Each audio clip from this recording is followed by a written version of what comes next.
it's interesting from hostility to hospitality. However, I was in a unit in Special Forces in the Green Berets. Yes, they are some of the baddest mofos walking the planet, for sure. But one of the things that you learn there is you have to win the hearts and minds of the locals. You don't do that by going and kicking doors in all the time, right? You have to build a connection with them. And I think that's true with in any leadership role. I think anyone can become a better leader than they are today. Certainly, the better communicator you are, the better storyteller you are, the more effective leader you will be. The power of storytelling. More leaders are made than are born.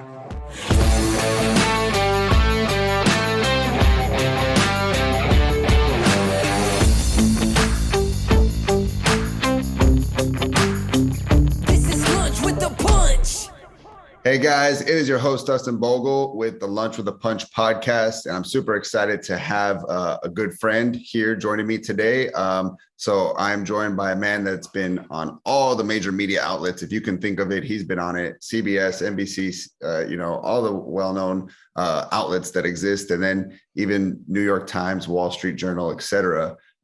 He's a speaker, an author, a coach, leadership expert, the CEO of Broughton Hotels. So I'm joined by Larry Broughton. Larry, you ready to do this, my friend? Let's do it, Dustin. It's great to see you. Yes, glad to have you. Thank you. Glad to connect and, just have this great conversation in front of our audience here so that they can learn from you. And, to kind of just get them acquainted with you, I like to just ask some rapid fire questions so we can just get to learn how does Larry pick. Don't worry, there's not $1 million on the line. It's not a game show like that, but it's just interesting to see how people think. So what is your favorite exercise and least favorite exercise? Oh gosh, at my advanced age at this point, my favorite exercise is riding a bike or hiking with my dog Bodhi. My knees are absolutely blown out. Least favorite exercise is our burpees. Yes, well said. I like it. Thank you. All right. What is a habit that you're working on getting rid of right now?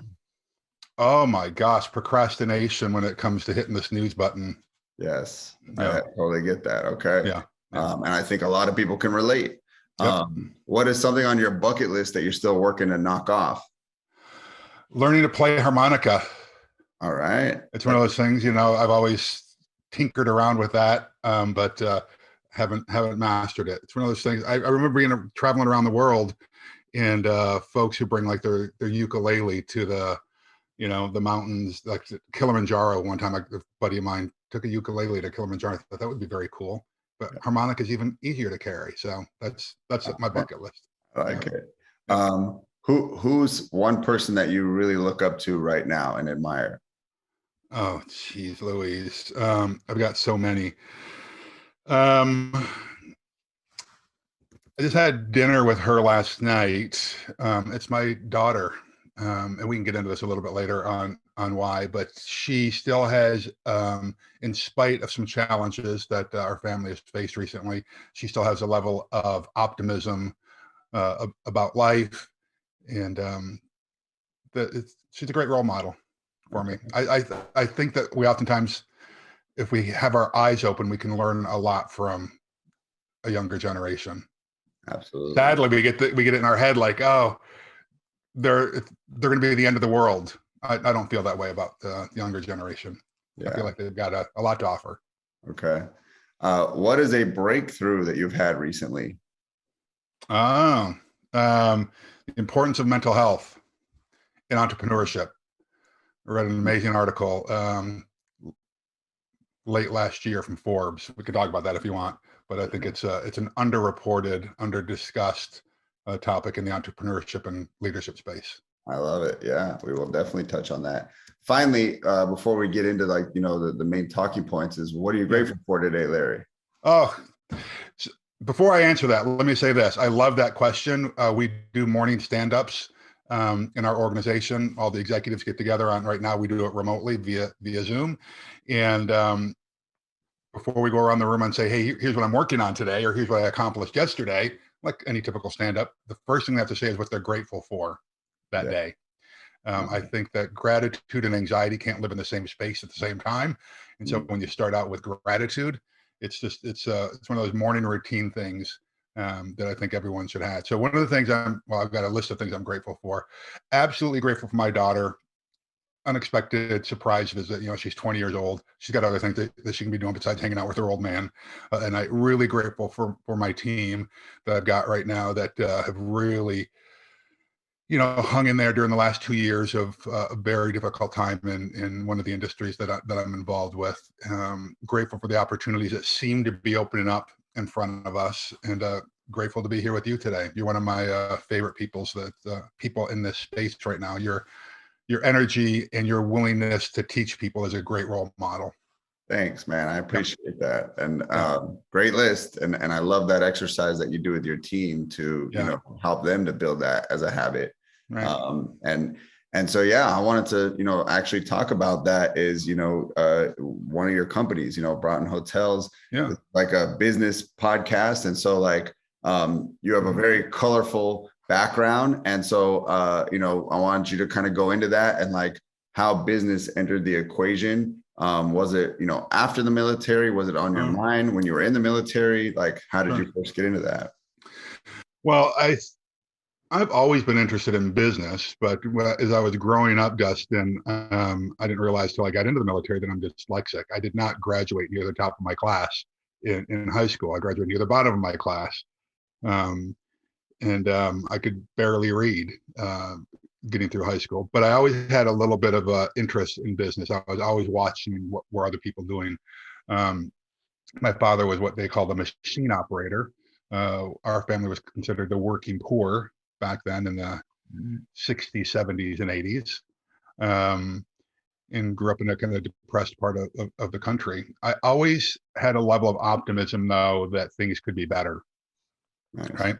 Went into the military when I was 19, had been out of high school for a couple of years, had intentions of maybe, getting on the Army Taekwondo team for the 1984 Olympics. Didn't happen. I ended up going into special forces, into the Green Berets, and traveled around quite a bit there. And it was then that I started getting an interest for the political arena. And when I say political arena, I don't necessarily mean public office, but I mean foreign policy and just seeing what was going on in the world. So I decided I was going to get out of the military and go to school and study foreign policy, public policy, whatever, and maybe run for office one day. While I was doing that, my first job off of active duty was as a night auditor in a little no-tell motel in San Francisco, in the Tenderloin district, which is a very sketchy district in San Francisco. When I started working, there was a pay by the hour type of place. Yeah. Very sketchy. So I went in at 11 o'clock at night, got off at 7 in the morning. Then I would go to college, university during the day, and work out in the afternoons, and do the whole thing all over again.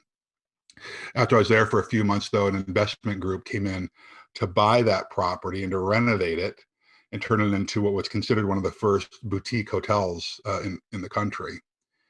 And the managing member of that investment group was just maybe 2 years older than I was. He'd gone to Stanford. His father gone to Stanford. His mother gone to Stanford. He was one of the youngest MBA graduates from Stanford. And I had none of that. I did not have money. I didn't have background. I didn't have a network. I didn't have influence, right? But we hit it off. I ended up becoming a partner in that hotel company, and we grew it to about 14 hotels in 14 years. And Dustin, I'd realized during that time, though, although I was the number 2 guy in the organization, I'm built like a primary leader, but I was stuck in a secondary leadership role, and it was sucking my lifeblood.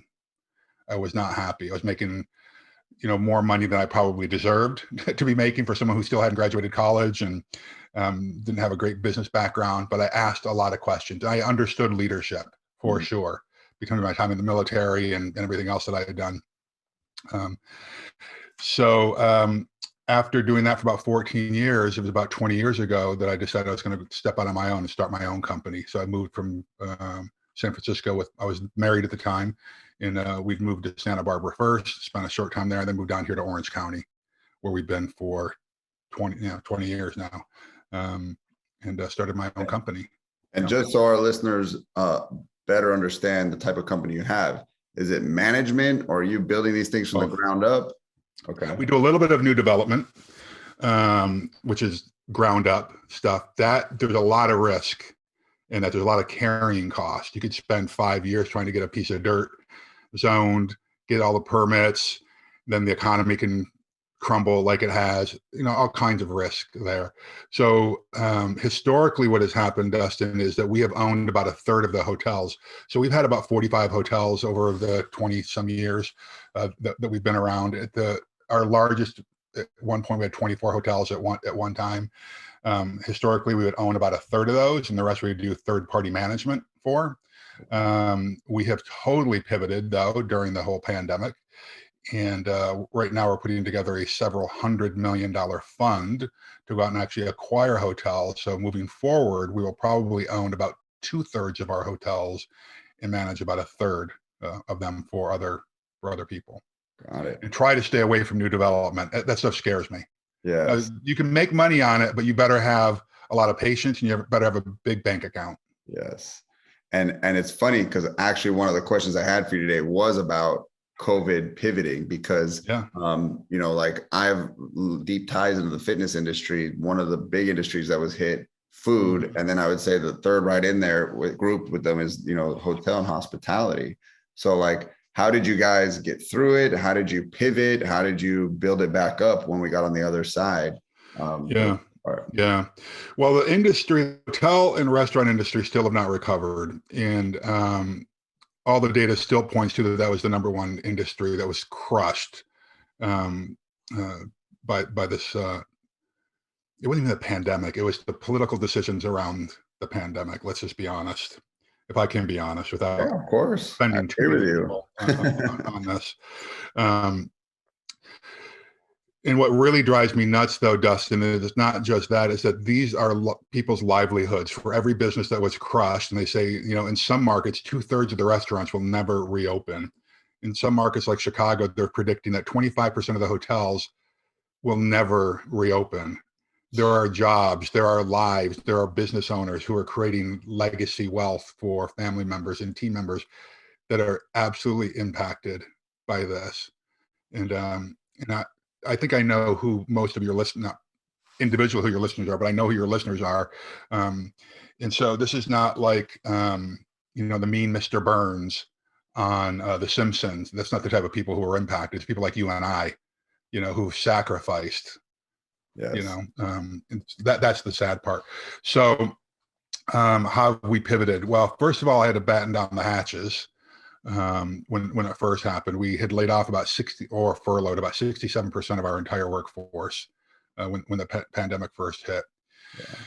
And then it got to be even more than that. Our home office went from having about 20 people in it to, at its lowest point, we had 5. And I'm trying to pay salaries. I'm trying to, just keep the lights on. We were contractually obligated, or are contractually obligated, to provide services to hotels, even if there's zero revenue coming in. So the way as a management company we get paid is we get paid a percentage of one of the ways is we get paid a percentage of the top line revenue. But also in that contract, you got to provide services. So if you have a hotel that all of a sudden is making zero revenue, but you still need to keep people employed, you still need to keep the lights on. Every day that we're open, we're losing money, right? No one, the typical business, Dustin, in the US, I think it's the numbers, I'm gonna say a number, but it's one day either side of this.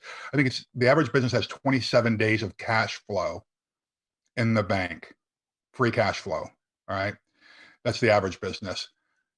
No one ever predicts that I'm gonna have 100% cut in cash flow for months on end. No one predicts that, right? And so how did we pay for that? Well, I was borrowing money, paying for it out of my own pocket to keep people employed. It sucked. So we've been decimated, but we did pivot. As I said, we're putting together this a fund.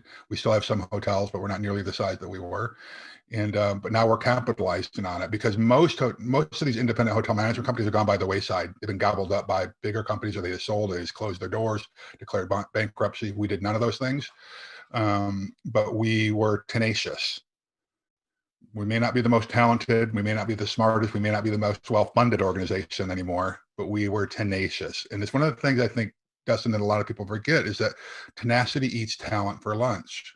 If you just hang in there longer than anyone else, sometimes that's who becomes the victor in this. And so now that we're on the other side of it, there are a lot of opportunities of depressed hotel values. And now we're going to go on a buying spree. Buy some of these hotels that we couldn't have afforded them 3 years ago. Yep. So now as we come out of this recovery, we're going to be in a really great position. And my prediction is that 2 years from now, we'll have exceeded probably at least 4 times the largest we were going into the pandemic. So I'm very optimistic, very bullish about what our future looks like on the hotel side. Yeah. And I am seeing that in just my circles, and just what I'm observing is people feel like that time of traveling and vacationing and staying away from home has been taken away, that people are doing it double the amount to just get it out of their system and go back. Yeah. Yeah. I'm calling it revenge travel. I like that. And so the challenge that we see, and I think any of your entrepreneurs and business owners who are listening to this, you do need to ask yourself, okay, so what is going to happen? Because that's only going to last for so long. Since we're doing this call via Zoom, a lot of people are still doing meetings via Zoom. What we're not going to see in the hotel industry for a while is the recovery of the corporate travel or the group travel. So we're all fighting for a smaller piece of the pie. And so it just means that we need to be bolder. We need to be brighter. We need to be a little bit more, aggressive when it comes to capturing business than we were before. It's not in the old days, you could basically open the doors at a hotel and people will come. Those days are over. You really have to be aggressive, assertive about capturing business. Yeah. It's a good lesson for all of us. And the other, kind of complementary type of business is live events, like those are going like crazy, and they often look at hotels as their host sites, or a place where everyone's going to stay while they're in town for those events, so yeah, well, those events still aren't back like they used to be. Now I do know that, like in our space, like you're a coach, I'm a coach as well, those are coming back, and I think because we have to have them come back, that's our livelihood, right? Mm-hmm. But still, most of the corporate large events are not coming back, and they're not going to come back for a while. Yeah. Right. But oftentimes there's a little bit more political gamesmanship that goes on in these large organizations. And so there's still a fear about corporate events because there's a liability that they think that they're assuming. Yeah. Right. And I think that's one of the things that we need to, as business owners, we have to get out of our own echo chamber sometimes, and we measure entire economy based on what's happening in my specific industry. We can't do that. We really need to lift our head up and look around, survey the battlefield, say, okay, what's going on in other industries as well? Yeah. Makes sense? Oh yeah, absolutely. I totally agree with that. Tech is booming, construction booming, like medical's booming. So it's like you just got to go find those people and work with them, That's right. That's right. And it might be something you've never done before. And so it's going to be new. It's going to be scary, but you have to do it anyway. Yep. I love it. What's the alternative, right? So I wanted to bring up like the topic of myths, like, in your industry, could be a hotel, could be in the any other businesses you're involved in. But what is a myth that exists in that business that just needs to go away, that when you hear it, it upsets you and you're just like, I wish people would stop saying that? Well, I think that the myth that every business owner is a rich, manipulating, oppressor, has to go away. It has to. It's not true, and it's not close to being true. This is a country of small businesses. I forget what the exact percentage is, but most, and I mean most, like by a long shot, businesses never break $1 million. Right? Most, well over 50%. And I think it's closer to 80, to be honest with you. But I haven't looked up the stat in a while. Somebody can look that up and put it in the comment section of whatever podcast platform you're listening to. Somebody probably knows that off the top of their head. This is a country of small businesses, which means it's people like you and me, Dustin, who well, a lot of us are doing over $1 million, but I just mean, it's not like people are doing billions of dollars, right? Yes. If you look down your main street, you'll see small mom and pop shops. Mhm. That's That's And these are America. people. That's America. Those are moms and dads and brothers and sisters and sons and daughters. It's not some nameless, faceless business. Yeah. And because of that, they're people. And with that comes the ups and downs of life, you know? Like, let's be honest, like I mentioned the mental health thing a little bit earlier, Dustin. This article that I had seen in Forbes, um, I'm not going to get these numbers exactly right, but it said something of like 72% of entrepreneurs are dealing directly or indirectly with mental health issues compared to just 48% of non-entrepreneurs. What do we do about that? What are we going to do about that when you consider that um, we're the ones that are keeping the economic engine going? And when you peel that, you peel back that statistic, you say, well, why? Why are 72% of entrepreneurs plagued with this? Well, it comes down to, burnout and chronic anxiety and depression and addiction and loneliness and insomnia and comparison, right? Isn't that what a lot of us entrepreneurs do? How Yeah. come they're killing it over there and I'm not, right? We have to deal with this. We really have to deal with this. And I think the more that we talk about it, the better it's going to be for the entire society, I Yeah. think. So, And then let's not forget to mention the pressure of like, I am responsible for these people's payroll. I'm responsible for staying in business for my clients and my customers, and the responsibility that you when you might have started and you might have been a one-man show, didn't realize what it's going to be like once it starts building and the responsibility starts to grow. And dude, that is a great point. My former spouse didn't understand that kind of responsibility that sits on your shoulders. When I encourage every entrepreneur, business owner, and leader to sit down and do what I call a sphere of influence or tally. Who in your life do you directly or indirectly impact that if you were to go away, their lives would be impacted? Or if you are just doing great things or positively impacted. Now, when you start adding in not just your team members, but the family members of your team members, not just your vendors, but the family members of your vendors. Because if you stop paying your vendors, guess what? That vendor then can't pay for tuition to school, or they can't make those medical payments to their spouse who's having problems. When you start actually doing that kind of count, like I remember the first time I did this, it was 181,000 people I'd realized that I had impact on. And this was years ago. This is before I was doing keynote speeches and before I was going on TV and doing those kind of things. It's much larger now, right? That's a wake-up call when you realize that many people are watching you, right? And you can positively or negatively impact, right? It's a wake-up call. I would encourage you to sit down and do a sphere of influence tally, right? Yeah, there's a lot of responsibility there, good and bad. So you better have shoulders strong enough, big enough to carry it. Yeah. Because I do think that that's a myth, Dustin, that I'm going to start this business and I'm going to be this is one of the terms I hate, solopreneur. Yeah. There are no solo. Nobody does this by themselves. Nobody.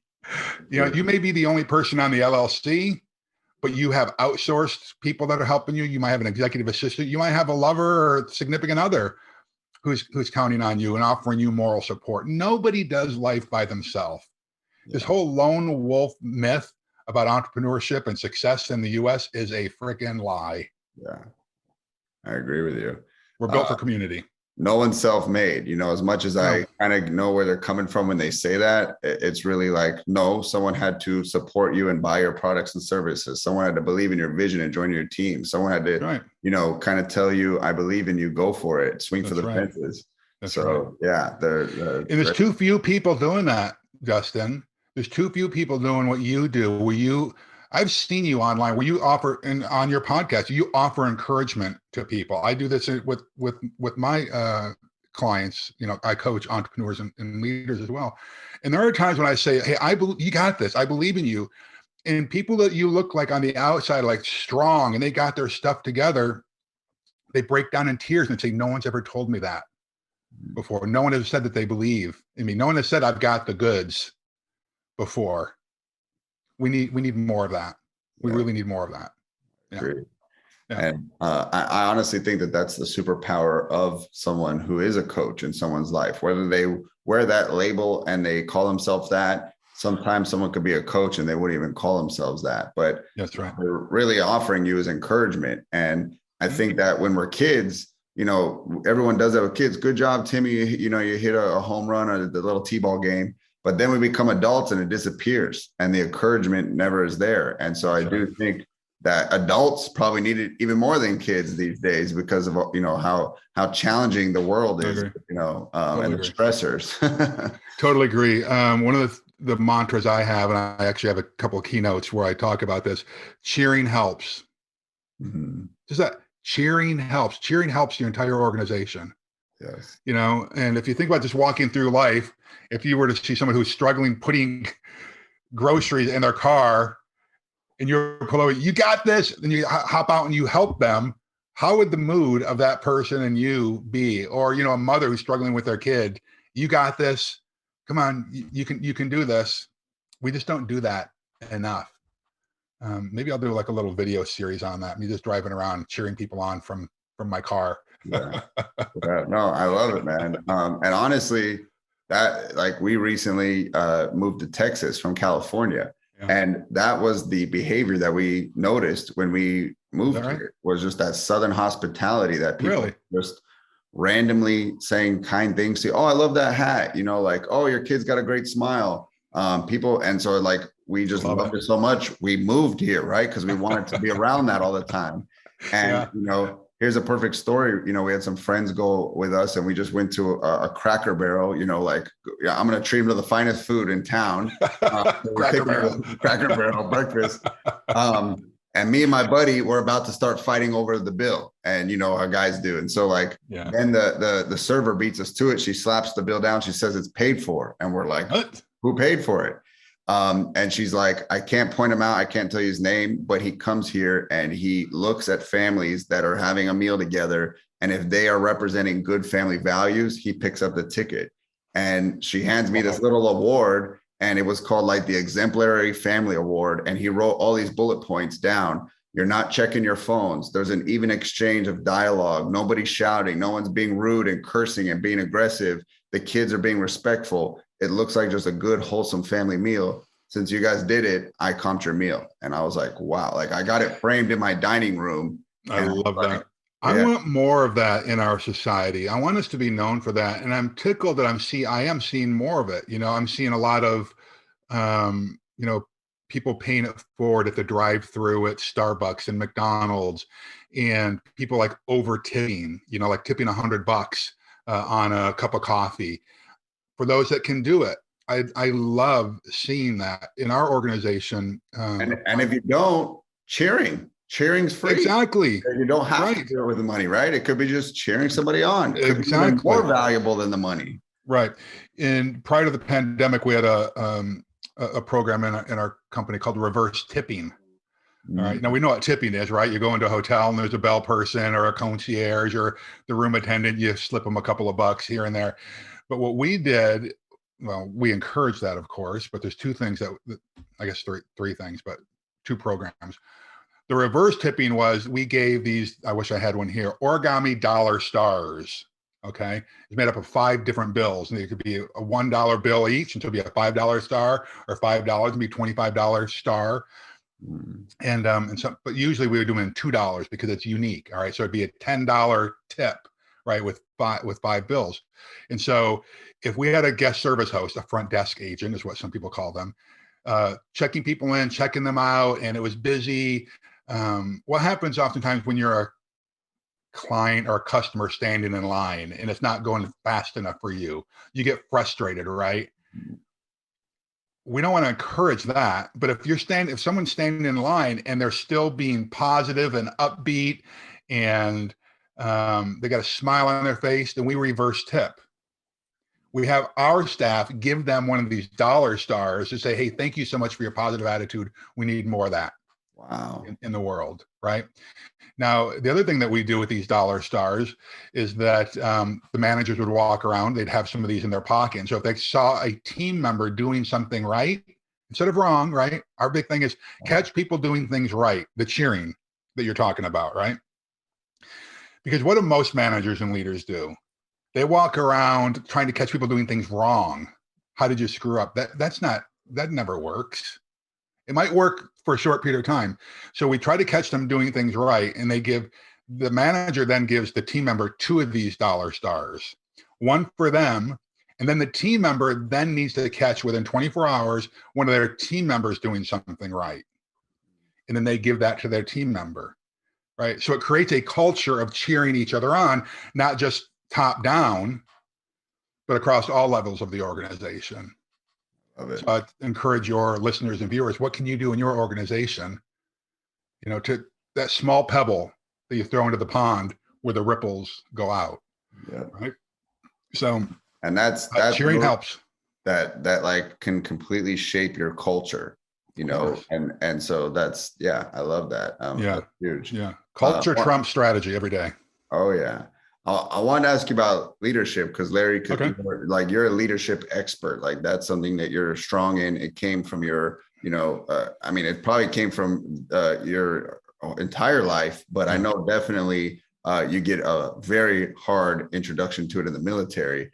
And, people ask about you, like, oh, that's Larry. He went from hostility to hospitality. Yes. Was military to hotels. But yeah, so when it comes to leadership, like, is this something you're born with, just natural born leader, or is it something you can learn over time, or do you have like another take on it? But that's something I want to ask you when it comes to leadership. Yeah. Well, let me go back. I think you can learn as much from watching people do things wrong as you do from watching people do things right. I remember my father coming home when I was a kid, and just not literally, but proverbially wanting to kick the dog. He had a terrible day at work. He did not like his supervisors, right? And I saw the impact that it had on him. He's a World War II vet, fought on Iwo Jima, tough guy, but sometimes coming home and looking defeated, and knowing he couldn't do anything about it. I remember as a young kid thinking, man, when I own my own business, it's not going to be that way, right? But I was in Boy Scouts, and I learned a lot about leadership in Boy Scouts. But I like it's interesting from hostility to hospitality. However, I was in a unit in Special Forces in the Green Berets. Yes, they are some of the baddest mofos walking the planet for sure. But one of the things that you learn there is you have to win the hearts and minds of the locals. You don't do that by going and kicking doors in all the time, right? You have to build a connection with them. And I think that's true in any leadership role. The challenge, I think, Dustin, is showing vulnerability and strength at the same time. Mm-hmm. Most leaders are really fearful of showing any kind of vulnerability because they think that's weakness. I used to think that, to be honest with you. Yeah. But what I've learned, and particularly over some things that have happened over the last couple of years in my life, is that when you can display some vulnerability and strength at the same time, that takes courage to do, because then all of a sudden people can relate to you. There are a lot of people who walk around with this leadership title, but people can't connect with them. There's no emotional, tie to the leader. And so if the leader were to say, hey, crawl through that glass for me, they're not likely to do it. They're not likely to go through the fire for them because there's no connection, right? And so you've got to build bridges. You got to actually be willing to get in the trenches. So yeah, I learned a lot of it in Boy Scouts and just growing up, how I grew up. But are they made or are they born? I think anyone can become a better leader than they are today. Certainly, the better communicator you are, the better storyteller you are, the more effective leader you will be. The great thing is that you can learn those things.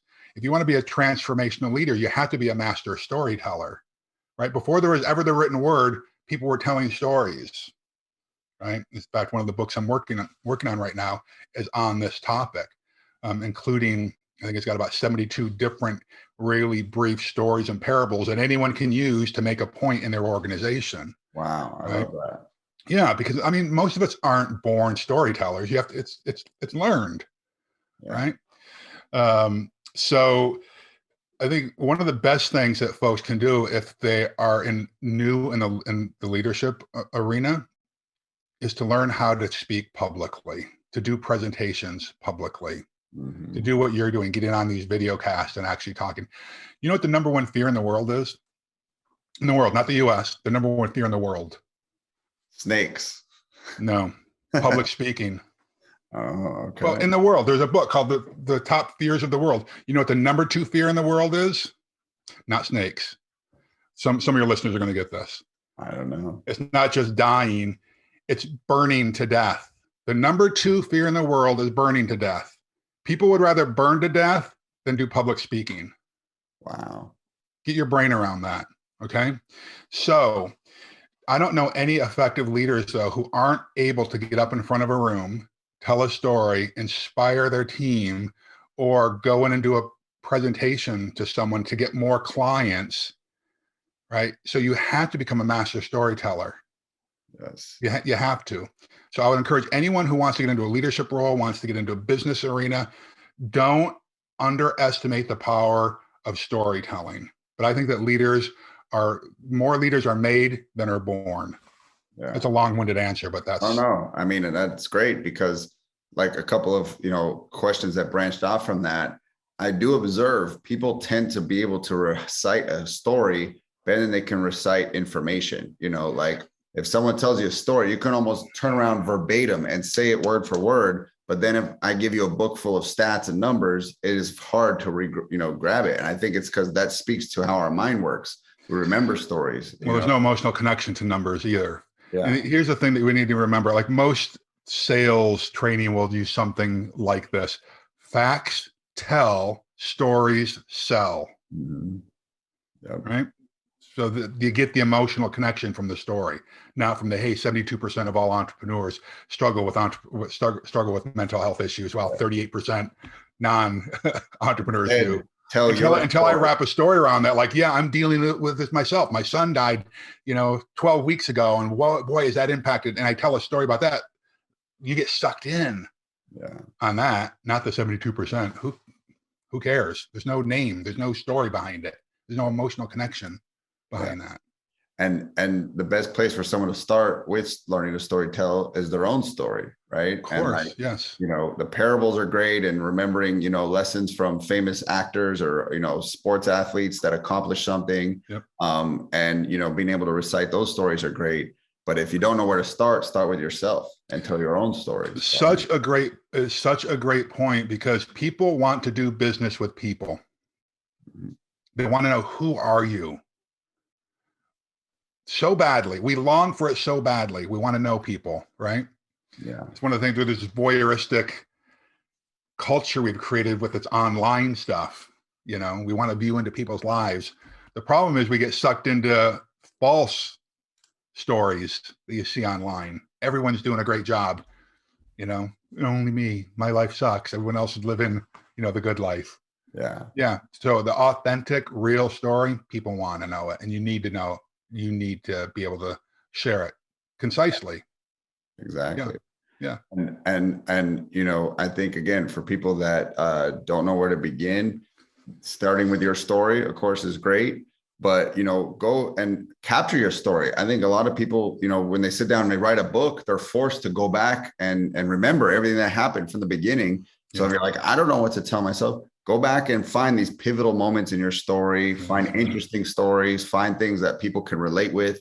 And really the best formula is like, find that struggle and then how you overcame it. And then sometimes people even share while they're going through a struggle. You don't have to be on the other side and have overcome it yet. And that's relatable too. Say, oh my God, I'm going through the same thing with you right now. Yeah. There are plenty of videos on YouTube and online, if you don't want to read about it, but Campbell talks about the hero's journey, right? And if you look at any Disney story, it's the hero's journey. You look at, any good children's book, Pinocchio, all those, hero's journey kind of thing. And how does your life fit in there? And the only way you're going to narrow it down and get it concise, Dustin, is by talking about it a lot. And so you can do that with family members, sure, of course you can. But family members lie. Friends lie. They don't often tell you what you need to hear. They don't tell you what you want to hear. But you need to share it with allies. Allies and friends are not the same. Allies want what's best for you, and they'll give you the bad news, whether you want to hear it or not. As leaders, we need more allies and fewer friends. Yeah, you have to have friends who are going to just listen to you sometime, who are going to cheer you on. But be careful who you're sharing your story with in the beginning. And I'm not discounting family members, I promise you. I'm not discounting friends. I'm trying to just make a point. How many times has a friend come to you and ask for your real advice, and you've been reticent to give it for fear of hurting the friendship or the family relationship, the family dynamics, right? You need allies. Yeah. So and coaches, outside perspective, the person that has no emotional ties to anybody in the situation and can give it to you straight and honest, That's right. That's absolutely right. Yeah. I agree with you. And I was going to bring up that the family dynamic, that I'm sure it goes with mental health. I'm sure it goes with, just stress. People who are single, or they have no kids, and they start a business. Sometimes I almost envy them, because I'm like, man, it is so much more challenging when you have a family and you have to balance that home life balance, and just figure out how to make all of it work. Yeah. So I've done it both ways. I've launched businesses while I was married. I've launched businesses when I've been single. I've been through economics ups and downs, being married, same thing, being single. And it's got its pros and cons, of course, because, going through the last 2 years of the economic downturn. And then most recently, I kind of alluded to here a minute ago, about 12 weeks ago, my son, 17-year-old son, was killed in a tragic car accident. Doing those things alone, that's hard. It is hard. And so you have to be much more intentional about having friends, mentors, allies, mental health professionals in your life. You really do. I can tell you this, though, being single, I take bigger risk than when I was married. Economic risk, for sure. I would do the exact same thing. I have a much higher risk tolerance than my wife, and so she kind of evens it out. And yeah. So the key is, I think, Dustin, communication. Be courageous enough to have the difficult conversations with your love partner. You have to, or else it will be the death of either your relationship or the death of your business. Have the courageous talks. You have to. I didn't when I was married. It was one of the things of many that led to my ultimate divorce. I did not have the courage to have the hard conversations from time to time. And entrepreneurs can have a very expansive personality. Like, they're just a black hole that wants to take over the world. And if people are not on board with that, it can be a master for. Well, because it's scary. It's a roller coaster ride. And lots of folks get into the entrepreneurial space after they're in a relationship. They realize, hey, I've got this entrepreneurial bug. And so you may have got into a marriage when both of you or one of you had a stable job. You got 24 paychecks a year or whatever it was, 28 paychecks, whatever it is. You got paid regularly. Now, all of a sudden, as in the entrepreneurial arena, you may make $30,000 one year and $3 million the next. Boy, you better be ready for that roller coaster ride. Right. So, I mean, Larry, with what had happened to your son, like, as a parent, obviously it's heartbreaking to hear. I mean, I couldn't imagine. So, like, I want to ask you, who are you leaning on? How are you? It's so fresh, like 12 weeks. My God. Yeah. It's very fresh still. So who am I leaning on? I've got a group of 3 other guys that for a long time I've been getting together every Wednesday with these guys. So there's 4 of us, and we're all in the business arena. And come hell or high water, we get together every Wednesday. And we're kind of like an accountability group, a spiritual accountability group, an emotional accountability group. And we share everything that we don't share with other people, and I do that no matter what's going on. So I did that. But I started the mental health and spiritual quest journey about a dozen years ago. And so I started getting healthy because I haven't always been. About a dozen years ago. I hadn't done formal therapy though in a long time, and so I started doing therapy again, just talk therapy, Okay. which I would encourage entrepreneurs to do because sometimes you are alone. There are things you can't share with your significant other or spouse. There are things you can't share with a team member, you know. And so if you go to a therapist who's used to who specializes, who knows how to deal with entrepreneurship, Yeah. that's really good. Now mentors can do that as well, right? Mhm. So you got to have that. One of the things I started doing though a few weeks ago, Dustin, a lot of people haven't heard about this before, is EMDR therapy. Have you heard of that? No. Yeah, so it's called eye movement desensitization and reprocessing. It mimics REM sleep. There are Okay. exercises that you do. You've got a therapist who walks you through it, and it's really developed originally for folks who had significant sexual trauma or post-traumatic stress, taking traumatic events and then replaying those, but reprocessing and reprogramming your brain so that you heal, so that the emotional pain is not attached with that situation, circumstance, or image that you might have.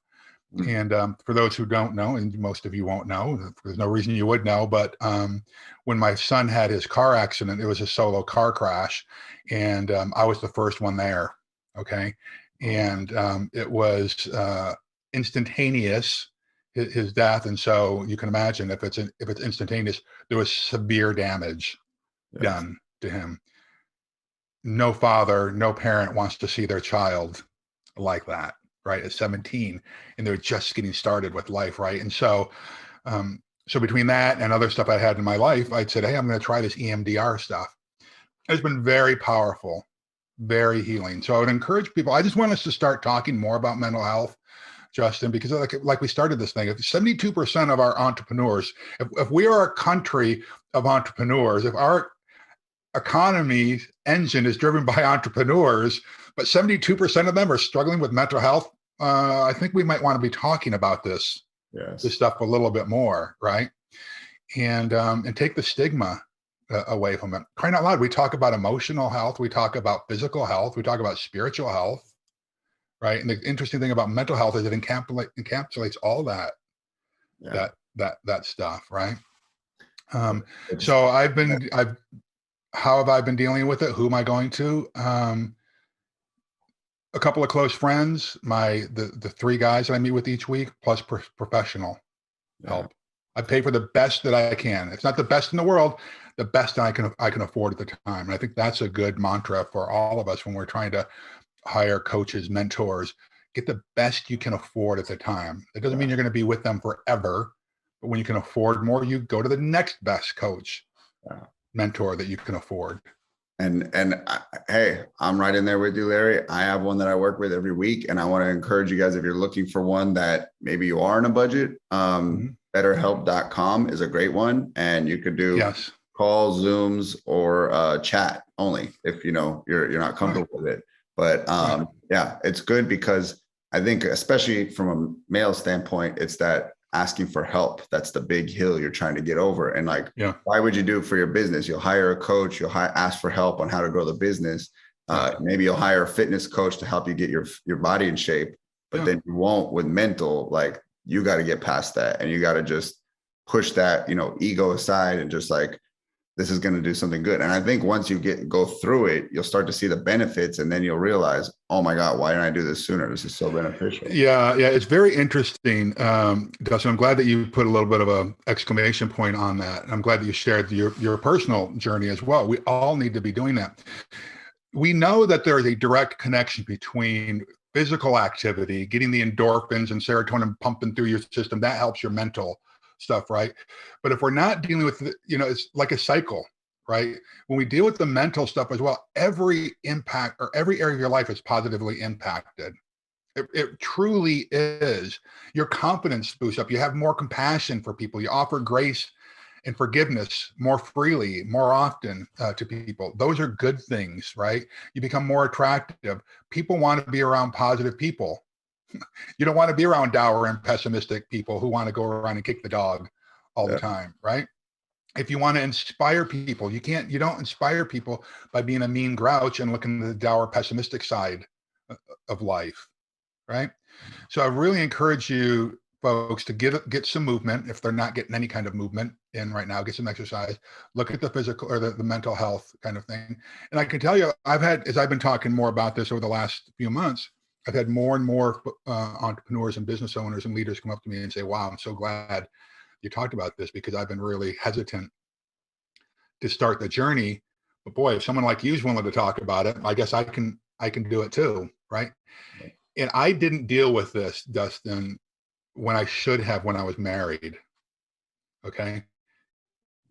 Sometimes your spouse, Dustin, will live in silence and suffer through you in silence until the resentment and the hardening of the heart gets to the point where they can't take you anymore. So just because your significant other isn't saying anything doesn't mean you aren't being a thorn in their side. Yeah. All right. So you got to look in the mirror. You have to look in the mirror, and it takes guts. This will be, for many of your viewers and listeners, Dustin, will be one of the most courageous things they've ever done. Because sometimes, particularly through this EMDR process, it feels worse before it feels better. Right. But if you've ever been out, you're like, you're the stud, Dustin. But imagine if you stopped working out for 2 years and you just sat around eating, bonbons and ice cream. And all of a sudden you said, I got to get back in shape. It is going to suck. Yep. It is going to hurt for a while, but it's the right thing to do. And that on the other side, you're going to be a better specimen, right? You got to look at the same thing on mental health. Yeah, I love it. All right. Well, Larry, I think that, man, you brought so many good talking points and good topics for people to just be thinking about and exploring more. And, you're just really helping the entrepreneur community. When that book is done, signed, sealed, delivered, I'm ordering a batch of them for my team, man. Awesome. I love it. Awesome. So keep me plugged in on that. But where could people find out more about what you're doing, so that they can hear about the release of this book or your services or what you do? Where's the best place to follow you? The easiest place is probably just go to Instagram, just at Larry Broughton on Instagram. It's a verified account. Make sure to look there, because like a lot of us, there are a lot of scammers that are out there using images and names, but just look for the verified Larry Broughton account on Instagram is probably the most direct way. Just shoot me a DM right there. Okay. All right. Yeah. I see that popping up more and more, where it's like, I had a friend with 2,500 followers. He's like, I have a scam account. I'm like, what do they want from you? But if there's a way for someone to scam, they'll find a way to, take it. So that's right. That's right. All right. Well, Larry, thank you. You are a blessing to the entrepreneur community, man. You do so much for everybody and give back. When you don't have to be publicly known. You could just focus on your businesses and be, a private business owner, but you choose to get in the spotlight. You choose to be a speaker, an author, a coach, a mentor to people who need it. So I want to thank you and applaud you, man. You are awesome. Thank you, sir. You are too. I appreciate you.